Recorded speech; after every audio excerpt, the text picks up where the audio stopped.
A ditadura civil-militar foi um período bastante conturbado, com restrições à liberdade, repressão aos opositores e censura. Porém, a imprensa alternativa teve uma grande importância durante estes anos, com um discurso de oposição e resistência às diversas facetas do autoritarismo. Surgiu com o desejo dos mais diversos grupos de protagonizar as transformações que propunham, e a busca por jornalistas e intelectuais de espaços alternativos à grande imprensa e à universidade.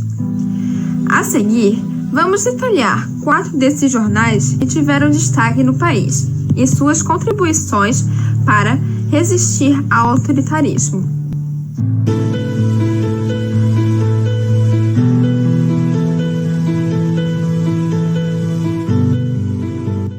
O Pasquim foi um semanário alternativo brasileiro, editado entre os dias 26 de junho de 1969 e 11 de novembro de 1991.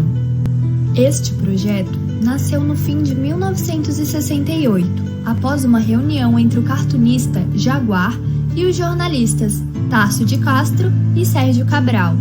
O trio buscava uma opção para substituir o tabloide humorístico A Carapuça, editado pelo recém-falecido escritor Sérgio Porto.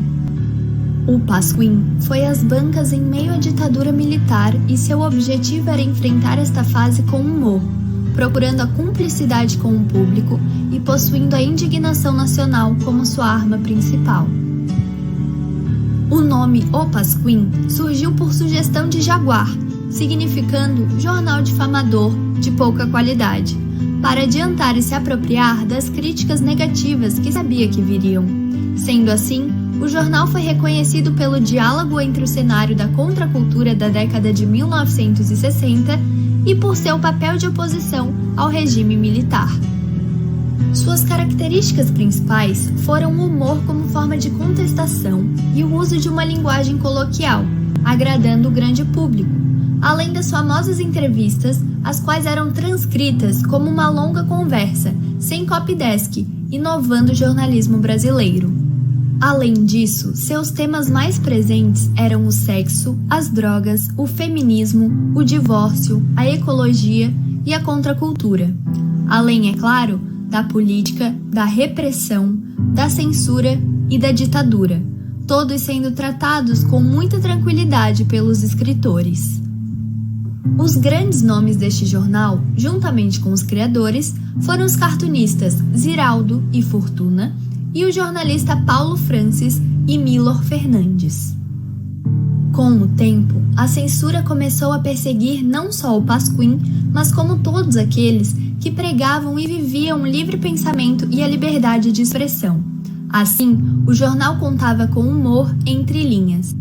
Esta foi o auge do Pasquim e se deu com a publicação da entrevista com Leila Diniz, a qual continha todas as suas fortes opiniões, além de conter 71 palavrões ditos pela mesma, apenas substituídos por asteriscos. Com isso, há o surgimento da Lei da Imprensa, permitindo a censura prévia dos jornais.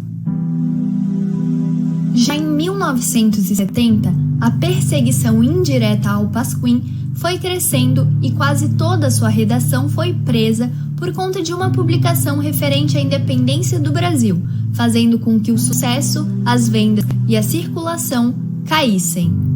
Esta prisão durou até fevereiro de 1971 e, nesse tempo, o jornal caminhava às escondidas, sem que o público soubesse desse enredo envolvendo os redatores. O jornal perdurou por mais um período, mas seu desenvolvimento não era mais como antes, mesmo com a volta dos escritores principais. Em meio a algumas curiosidades, nota-se que, em 6 meses, o semanário, que começou com uma tiragem de 28 mil exemplares, se tornou um dos maiores fenômenos editoriais da história do país, alcançando vendagens médias de 100 mil exemplares por semana e chegando, em algumas edições, a superar os 250 mil exemplares. Já em 2002, o cartunista Ziraldo viria a ressuscitar o jornal, intitulando-o como O Pasquim 21, o qual durou até 2004, contando com alguns nomes do passado e também com a presença da nova geração. No dia 26 de junho de 2019, o Pasquim completou 50 anos e contou com uma exposição no Sesc Ipiranga, em São Paulo, para contar e reviver todo o seu trajeto e toda a sua história. Além do que, atualmente há muitos livros e documentários retratando a história do jornal, além da digitalização do mesmo pela Biblioteca Nacional em homenagem aos seus 50 anos, assim podendo ser encontrado todas as suas edições publicadas no passado.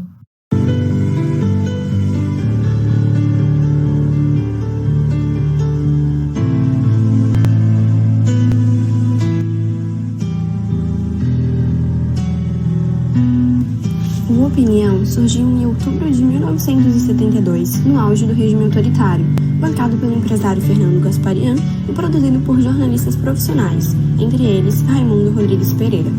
Secretamente instruído pelo Comitê Central da Ação Popular, o semanário trazia o propósito de um jornalismo crítico e analítico, que viria se chocar diretamente com a censura imposta pelo Estado. Depois de fazer avaliações do perfil do empresário, que teria como patrão, o jornalista de esquerda Raimundo Pereira confirmou a aliança proposta, dando início a um jornal que deveria ter um caráter frentista, de acordo com as ideias de Gasparian e da Ação Popular, o único partido que teve conhecimento prévio do projeto. A primeira edição chegou às bancas no dia 23 de outubro de 72. Gasparian acreditava que estavam lançando um jornal que iria durar 100 anos, sendo este, depois de certo investimento inicial, autossustentável por meio das vendas. Os idealizadores pretendiam produzir um jornal de leitura fácil e de grafismo crítico. O projeto gráfico elaborado por Elifas Andreato privilegiava a caricatura forte, de conteúdo grotesco, mas em traços finos e elegantes. Diversas críticas foram feitas a respeito da baixa qualidade do papel e a ênfase em economia. No entanto, os defeitos foram considerados bem menores diante dos méritos do jornal. O Opinião derrubou o preconceito do jornalista convencional em relação à imprensa alternativa, vista até então como artesanal e dogmática. Assim, as vendas superaram as expectativas, chegando ao número de 30 mil exemplares em um dia.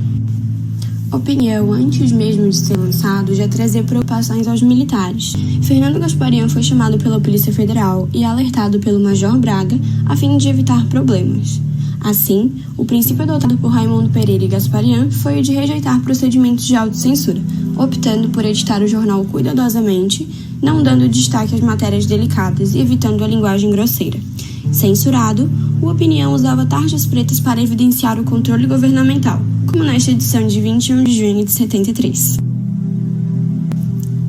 Diante das condições em que se encontrava a redação, marcada por conflitos internos, a autonomia tomou conta de todas as produções, o que provocaria mais divergências entre Gasparian e o grupo resistente. Desiludido com a Opinião, Gasparian compra de um grupo de padres católicos a editora Paz e Terra, que havia falido, e lançaria Argumento, uma revista mensal de cultura que atrairia jornalistas afastados de Opinião em virtude da censura. Nomes importantes como Érico Veríssimo, Florestan Fernandes e Elifas Andreato contribuíram para a constituição do projeto. Raimundo ficou de fora por decisão de Gasparian, apesar do seu desejo de fazer parte da equipe. Após a saída de Raimundo Pereira em 1975, o Opinião viveu por mais 2 anos e 2 meses. Mas Gasparian vivia uma grande agonia diante de uma redação rebelde e uma censura implacável. A edição 230 do jornal Opinião desobedeceria os cortes feitos pelos censores e seria impressa em uma gráfica não habitual. Essa postura resultou na proibição da circulação do jornal. Entretanto, Gasparian ainda tentou reestruturar o jornal, formando uma nova equipe, mas não obteve sucesso. Assim, em abril de 1977, findou o jornal, que deveria ter durado 100 anos.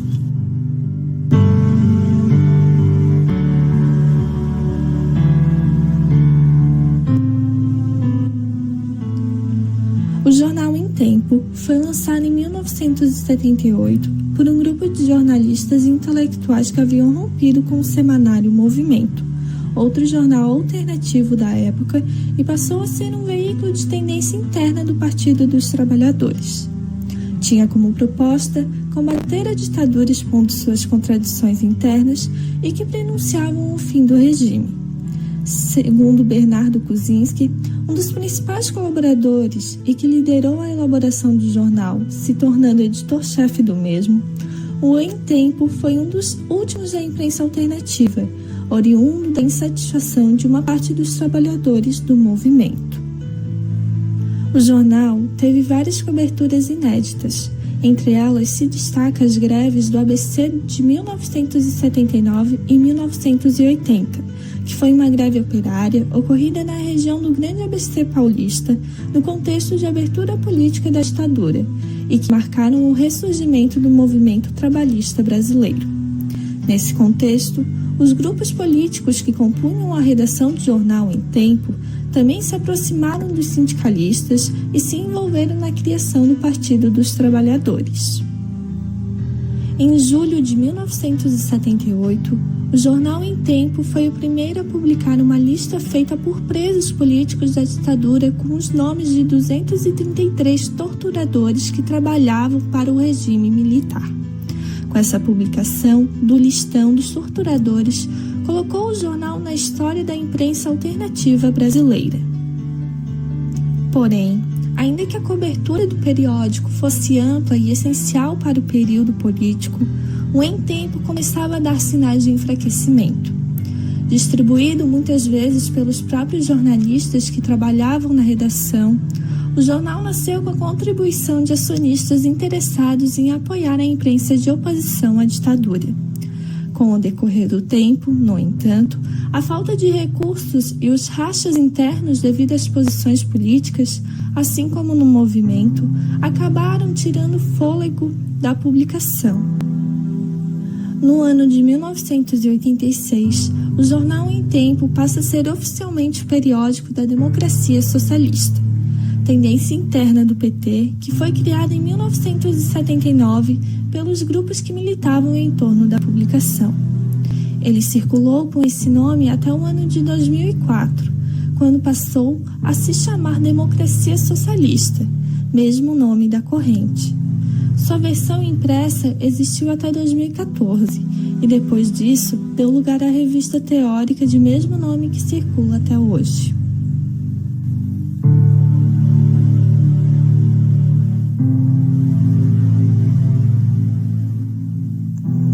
A revista O Bondinho é criada por um grupo de jornalistas e fotógrafos desligados da revista Realidade da editora Abril.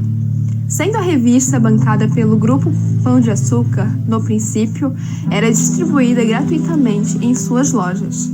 Começou a circular em novembro de 1970, até dezembro de 1971. Contava com excelentes profissionais, sendo texto e imagem de ótima qualidade, reunindo nomes como Milton Severiano da Silva, Wally Guimarães e Cláudia Andujar. Abordavam textos literários e temas baseados nas vivências dos fatos. A redação do Bondinho chegou a ser frequentada por aproximadamente 80 pessoas, que se encontravam temporariamente afastadas das redações da grande imprensa, por uma série de motivos políticos. A revista se tornou um novo espaço para a esquerda brasileira, associada à contracultura não alienada.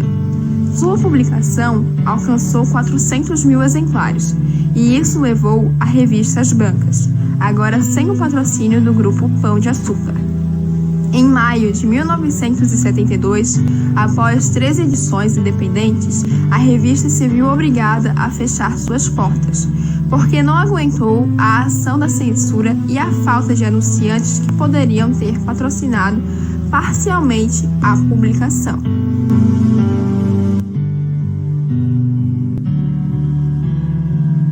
Assim sendo, é notório o quanto a imprensa alternativa foi importante para a população durante o período da ditadura civil-militar.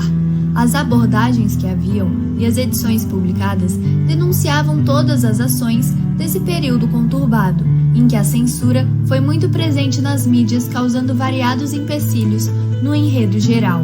Devido a essas questões, é muito importante e fundamental compreender e conhecer a imprensa alternativa, a qual caminhava contra o governo ditatorial.